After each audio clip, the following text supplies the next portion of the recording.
Sveiki, bičiuliai.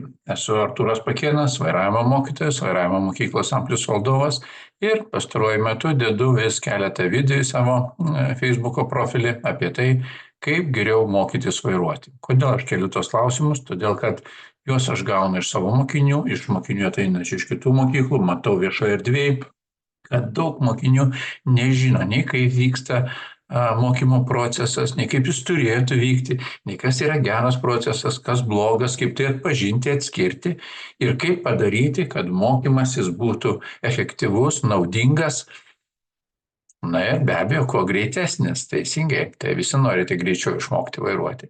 Taigi šiandien, kaip ir žadėjau, pakalbėsiu apie tai, apie šeimos instruktorių. Kada, kur, kaip šeimos instruktoriai galėtų prisidėti prie vairavimo.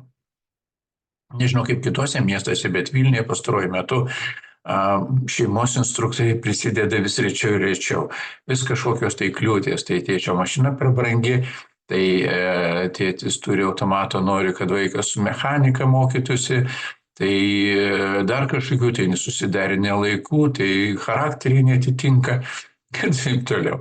Tai ar iš vis naudingas ir reikalingas toks mokymasis? Mano nuomonė taip. Jau esu kalbėjęs, kad retam mokiniui užtenka 30 akademinių valandų tam, kad tinkamai išmokti vairuoti ir pasiruošti regitros egzaminui. Ir čia labai gali padėti būtent šeimos instruktorius. Kas jo gali būti pirmiausia? Tai anksčiau visada buvo kalbama, kad tai yra pirmos eilės giminaičiai, tai yra vyras žmona, tėtis mama, brolis sesuo, močiutė senelis. Tai dabar vis dažniau kalbama ir dokumentais tai ko gero patvirtinama, nes prieštaravimų niekur nemačiau, tai būtų ir sugyventiniai. Tačiau ne šiaip mergina gyvena su draugu ar draugas su mergina ir jie vienas kitą gali mokinti vairuoti, o tai, kad yra pasirašoma bendro gyvenimo sutartis, kuri, reiškia, patvirtinama pas notarą. Tokiu atveju, tai jau beveik prilygsta santuokai, yra bendra šeima jau kaip ir tokie žmonės jau galėtų vienas kitą mokyti vairuoti. Tai kaip pas mane mergina sako, mano draugas mane pamokytų vairuoti, bet mes nesusituokę. Tai sakau, labai gera proga tuoktis. Arba pasirašyti tą partnerystės sutartį ir pasitvirtinti ją pas notarą ir tada draugas galėtų aktyviai prisidėti mokantį vairuoti. Tai pirmiausia, be abejo, tas žmogus, kuris mokina vairuoti, mokins vairuoti, turi turėti 5 metų vairavimo stažą ir jo vairuotojo pažymėjimas turi būti galiojantis, neatimtas, nepasibaigęs ir taip toliau. Tai kas dar? Kartais būna, aš girdžiu, kad tie būsimieji instruktoriai, šeimos instruktoriai sako, aš nemoku mokinti. Tai čia ir iškyla klausimas, kada turi prasidėti jo veikla.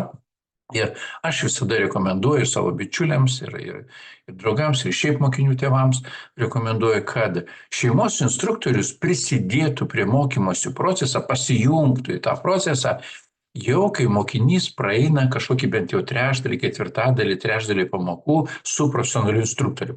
Tai yra, jis jau išmoksta pradmenis vairavimo technikos, pradžiamokslį praeina, prasideda jau, išmoksta kažkokių parkavimo elementų ir tada pasijungdamas šeimos instruktorius jis neprivalo jo kažko tai mokinti, o tiesiog pabūti kaip apsauginis konsultantas pagal pareikalavimą su savo mokiniu, pabūti kaip mokinys ruošia namų darbus.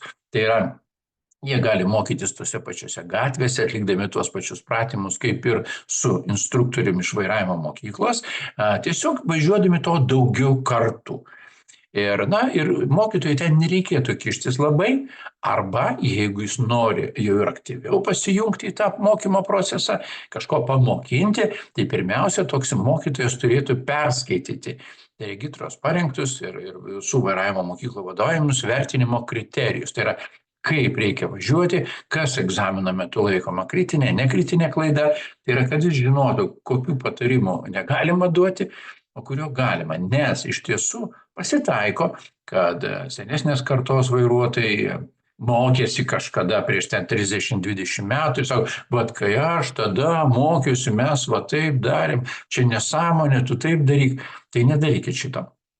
Nes išmušit mokinį iš vėžių ir be to mokinio nereikia primokyti daugybės kažkokių tai pratimų. Reikia minimalistiškai, tiksliai, aiškiai padėti jam pasiruošti egzaminui, o jau po to, gavus vairuotojo pažymėjimą, kai jis važinės su žaliu lapu, jūs turėsite aibės laiko perteikti jam savo gyvenimišką patirtį. O dabar tai reikia padėti jam pasiruošti egzaminui. Dar rekomenduoju tam būsimam šeimos instruktoriui pasikonsultuoti su vairavimo instruktorium, kuris dirba su jūsų šeimos nariu. Tai yra, aš esu visada, niekada nesisakau pakonsultuoti, papasakoti, kaip daryti. Jeigu mokinys ateina su vienu iš šeimos instruktorių, aš visada padedu jiems rasti bendrą kalbą, nupiešti programą, patarti kažką. Tai. Na ir jeigu jau labai yra noras, yra pas mane keletą buvo atvejų, kada mokiniai atsiveda, dažniausiai tai būna mokinys atsiveda tėtį, na ir aš leidžiu tam tėčiui pabūti su manim kartu vairavimo pamokoj, aš aprodau kažkiek, parodau, kas kaip vyksta ir padedu vėlgi efektyviau dirbti su vaiku. Tai va tokie yra ypatumai ir jeigu šita trijulė, šita komanda dirbtų kaip viena komanda iš tiesų, tai yra mokinys, jo šeima ir vairavimo instruktorius su savo bendru tikslu paruošti, išmokyti mokinį vairuoti ir paruošti egzaminui, tada viskas bus gerai. Nereikia prieštarų.